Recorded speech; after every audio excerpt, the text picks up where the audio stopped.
Hi guys, good day sa inyo lahat. For today, we're going to talk about property tax or real estate tax.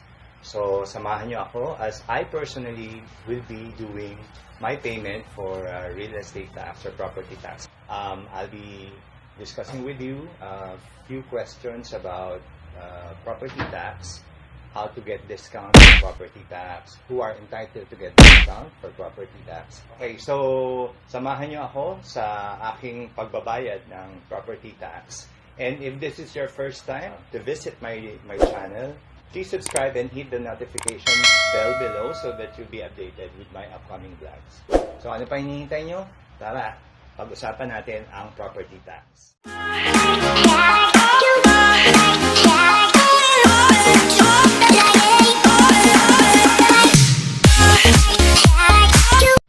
Okay, so ano ba ang property tax? Property tax is the tax that is being paid by an individual or a corporation for the property na pag-aari niya.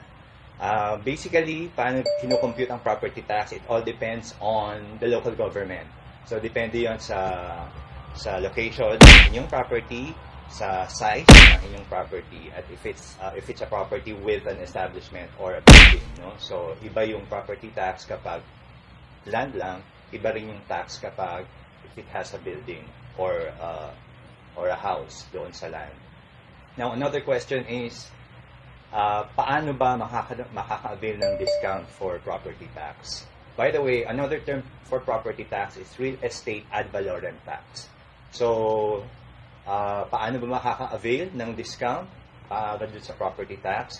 Well, base sa latest ordinance ng government or the ordinance number 8672 under section 16, you will be able to get discounts if you pay on or before yung mga deadline dates nila. So for example, or not for example, this is an actual schedule. If you pay prior to December 10 of this year, you will be getting 20% discount. So ang laking bagay nangyari. Now, if you're going to pay between December 11 to December 29, you'll be getting 15% discount, which is still a good discount. No? Now, if you pay between January 1 to January 30 of next year, you will be entitled to a 10% discount, which is still not bad. So, I would suggest na you pay prior to these dates para maka-avail kayo ng discounts. So, another question is, lahat ba ay entitled sa discount na na-mention ko? The answer is no. Only those with good records, or meaning to say, walang delinquency in terms of their payments, will be entitled to these discounts. So, ayan. So, it would be good na every year binabayaran nyo on time ang inyong property tax so that you'll be able to avail of the discounts na sineset ng government. No? And then, another question is, napansin nyo na yung mga dates na na-mention ko kanina, some dates might fall on a holiday. So, paano pag gano'n ang nangyari? Now, kung mag-fall siya on a holiday, then you just have to pay on the next working day para makapag-avail kayo ng discount. Okay? Okay, so another question is, paano ba magbabayad ng property tax? Well, ako personally, I always check with with a building administrator. Let's say if it's a condominium, check with the administrator if they can do the payment for you. Number two, if you're living naman in a subdivision, you can check with your homeowners association if they can also do it para sa inyo. Or, three, you can ask someone, a friend or a trusted person nyo, to do the payment para sa inyo. Just do an authorization letter. And number four, which is, pag wala talaga, wala kang mautusan at hindi pwede yung ibang tao, you really have to do the payment personally, no? Or you have to go directly to the City Hall. So, sa vlog na ito, I'll be sharing with you my personal experience as I will be personally paying the property taxes. So, samahan niyo ako guys as I do my duties as a good citizen who will be paying property tax. Tara! Okay guys, so my first stop would be Annex City Hall office dito sa Pasig. So, before you start your itinerary, you have to make sure lang na kompleto na yung mga gamit nyo, no? Or I mean, yung lahat ng gagamitin nyo. Of course, number one is dapat meron kayong pera or cheque na dadalhin for the payment And then, kailangan dala nyo na lahat ng resibo nyo. Your previous receipt from your last payment, kailangan dala nyo na siya para mas madali na. So, ayan. Samahan nyo ako, guys. Okay, guys. So, nandito na ako ngayon sa Barangay San Antonio. I'm here now sa Pasig Revenue Office 1. So, you have to check with City Hall kung saan kayo pwedeng magbayad nung tax. Like in my case, pwede ako magbayad dito sa office na to, which is more convenient to me kasi mas malapit dun sa residence ko. Actually, nagpunta ako dun City Hall sa Pasig. And this was last year nang nagpunta ako doon, and then I was advised na hindi daw pwede magbayad doon. But instead, dito daw sa San Antonio Annex pwede magbayad. So, kailangan i-coordinate nyo kung saan kayo pwede magbayad ng property tax nyo. Para hindi masayang yung oras at saka pagod nyo. Okay? So, after ng assessment, payment na. Vlogger din po. Okay po. Rolly DJ Vlog. Rolly DJ. Sige po. Thank you. Okay na po, sir. Okay, so our next stop would be Makati City Hall naman.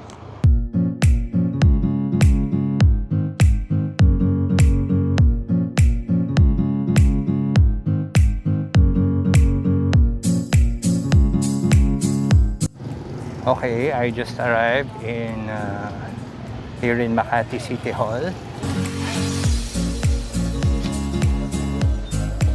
Okay, bumalik ako kasi kailangan pala ng screening pass. So, kuha lang muna ako ng screening pass. So, I need to fill out the screening pass bago makapasok sa loob ng City Hall. Okay, since pandemic, no, so may mga added measures, added procedure, like screening. May mga fill up lang naman ng mga forms, pero after that, dire-diretso na ulit. So finally, makapasok na ako.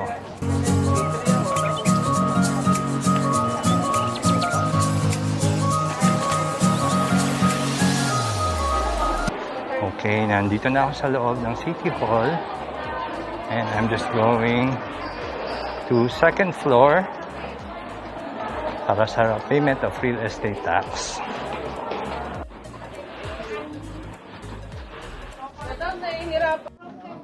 So this is the line for assessment. Assessment muna, and then after assessment is the payment naman.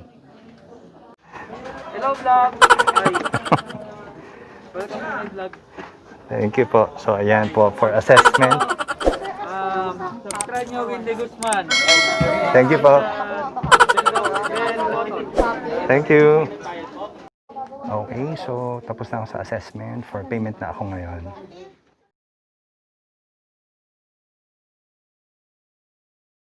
Okay guys, so nandito na ako ngayon sa next stop natin, which is a condominium in Quezon City. So na-mention ko kanina sa inyo that you have to check with your admin office. They are allowing na sila na yung magbabayad in your behalf. Tapos, yun lang, with proper documents, ibabalik na lang nila sa inyo yung resibo. So I'm here sa office ng Nuvoland. Uy kuya! Kumusta ka? Eto, magbabayad ng amilyar. Kumusta po kayo? Sige po. Alright, thank you.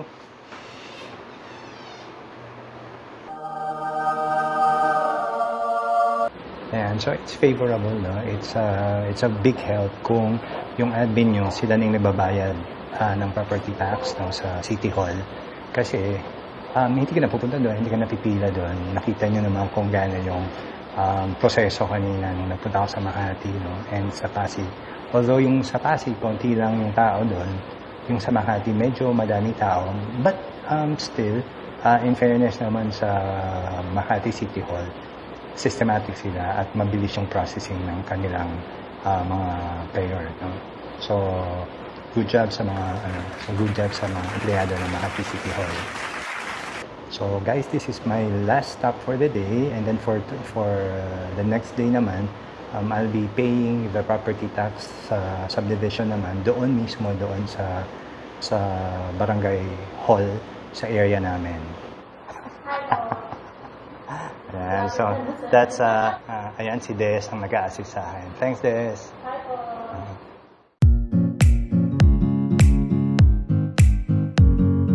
So this morning, magbabayad na ako ng real estate tax dito sa loob ng subdivision namin. So samahan niyo ako. Grabe, dami nang nagbabayad. It's ano na ako, number 74. So I'm number 74 and I'm just waiting for the next procedure kung paano gagawin. So ito yung naunang dumating. Ito yung mga early bird, nakaupo na sila doon. So if you're living in a subdivision, you just have to check with your barangay or sa homeowners association nyo.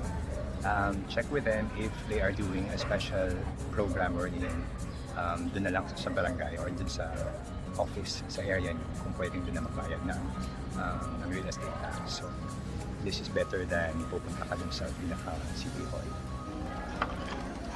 Sabi tumobili na yung tao, sobrang dami na nila.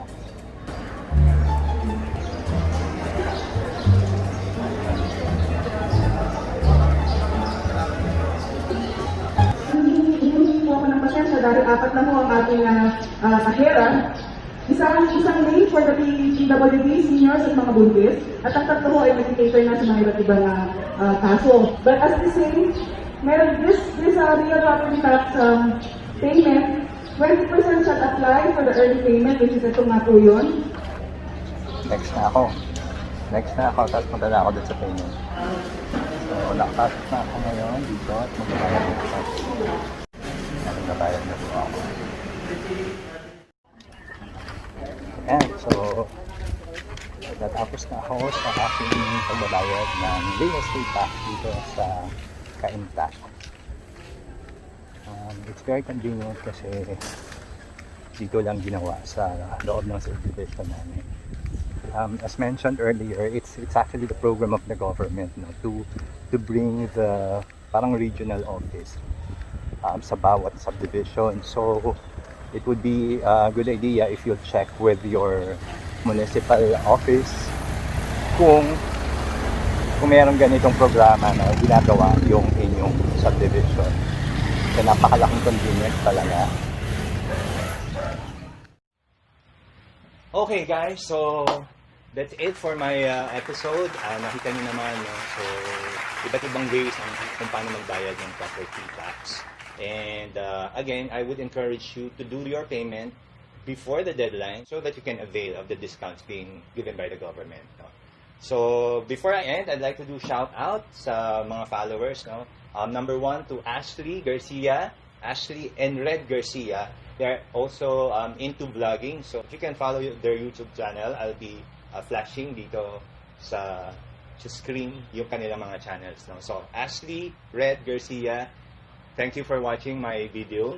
Okay, with that, thank you guys for tuning in. I hope that you will enjoy the rest of the day. Bye guys!